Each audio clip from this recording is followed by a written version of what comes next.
Let's bring in Democratic Congressman John Garamendi of California. He sits on the House Armed Services Committee and the House Transportation and Infrastructure Committee. Congressman, with welcome to you, sir. Let's start with these new comments from former Trump advisor Roger Stone, where it sounds like he's saying that his tweet about Clinton campaign chair John Podesta and then the subsequent revelation that John Podesta's email being hacked was a coincidence. Do you think that's possible? No. No, I don't think it's possible at all. I think a whole lot of people are scrambling to get underneath the rock and hide as best they can. We need to understand here that this is an investigation underway for the last almost a year now by the intelligence agencies after they became aware of the attempt by the Russians, or not attempt, but the fact that the Russians had actually hacked into the DNC and also into many other accounts. So that investigation was underway, and guess what they found? Along the way, they found a whole lot of the Trump folks talking to Russians. And yes, that eventually became news. There's going to be a lot of new things that are going to be coming out. I found this just to be almost hilarious as these people scramble to protect themselves. We need to know exactly what they said. Was there a deal? Was there a quid pro quo? And if so, that's an enormous crime against the American democracy. Whether it's a felony or not, we'll find out later. But by God, these people clearly were talking to the Russians in multiple places, not only the ambassador, but other folks. And you take a look at Manafort. This guy is so tied to the Russians that I'm surprised that he's not handcuffed to him. Maybe he will eventually be. But in any case, it's almost laughable the way they're trying to spin this thing in a new direction. The facts are there. The Russians did. Go ahead. Do you, sir, think that the content of what was said, were that to get out, will Trump, if you will, the concerns that many are calling for with regard to the unmasking of the names? I mean, if what is said is explosive enough, will then the rest of it all fall by the wayside? Well, the unmasking of the names, what exactly is that? We have known for a long time that there were certain people in the Trump's campaign that were connected to the Russians. It was discussed on national media, in the press, in Breitbart, and many other places, that certain members of the Trump campaign, shall we start with Manafort, had connections to the Russians. Was there an unmasking?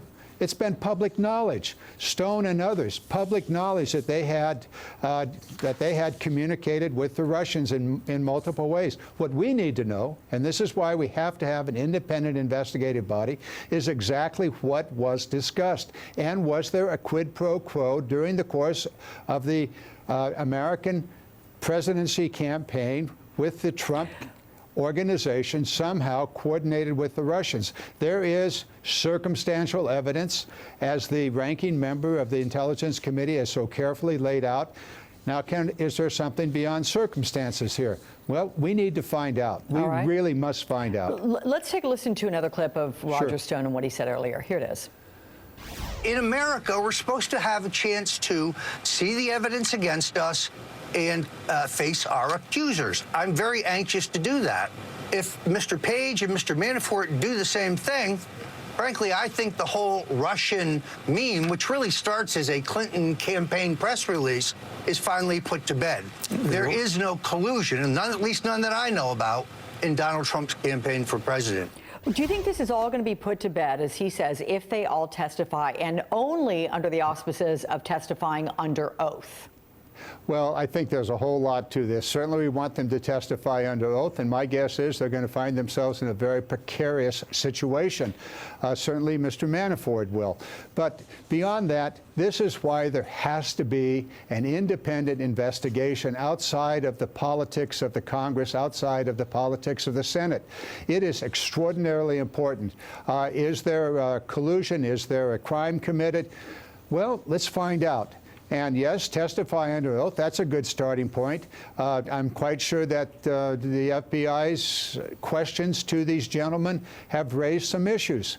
You want to get in trouble? Don't tell the FBI the truth. Let's see what you have to say under oath. Don't tell the truth, you're going to be in serious trouble. There's going to be a lot that needs to be done here, and it needs to be done quickly, but very, very carefully and in the most nonpartisan, non-political way possible, because we're talking about the very essence of the American democracy. That is the electoral process. Representative Garamendi, I know that you, sir, sit on the Armed Services Committee. Yes. Are you at all concerned when you hear about the U.S. military saying that it might be responsible for the deaths of civilians in a strike against ISIS in the Iraqi city of Mosul? We have the U.S. military. Is it at risk now of overextending itself again in Iraq and Syria? Well, there's two things here. First of all, clearly the United States military is involved in various bombing campaigns in and around Mosul and many other places, Syria, as well as other parts of Iraq. And when you're bombing, there's a probability, and I'll use the word probability, not a possibility, a probability that there will be what is in a colloquial called collateral damage. In other words, non-combatants. That's always possible. Now, yes, there needs to be an investigation. We need to understand exactly what happened. Can it be prevented in the future? Those are very important questions, and I'm confident the military will look into that in detail and make whatever adjustments are appropriate. Beyond that, you also raised the question of the level of American involvement in Iraq, and certainly also in Syria. Yes, it's being ramped up. Yes, we are on a slippery slope.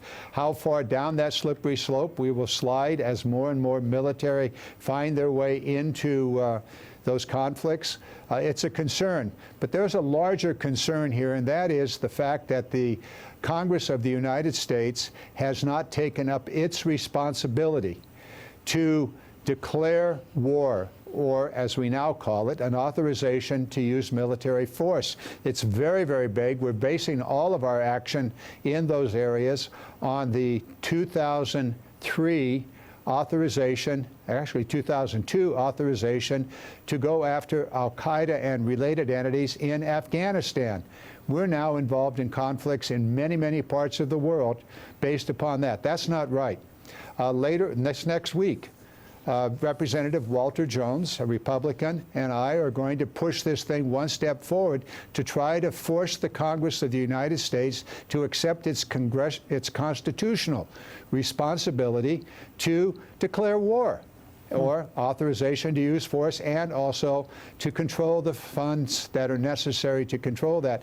Make the administration, new administration, come forward, explain to the Congress, explain to the American public exactly what its intentions are, what is required of us in terms of money, personnel, and lives to conduct that program. Thus far, they have not done so. They must do so, and we, the representatives of the American people, must accept our responsibilities and either, okay, Mr. President, go forward with our blessings, or, well, maybe you shouldn't do that. That's up to us, and it's also up to the president. A lot of discussion on that very sensitive topic, as you well know. From California, Democratic Congressman John Garamendi. Thank you. Thank you, Alex. It is a city on edge. Police in Cincinnati are on the hunt for people who opened fire in a crowd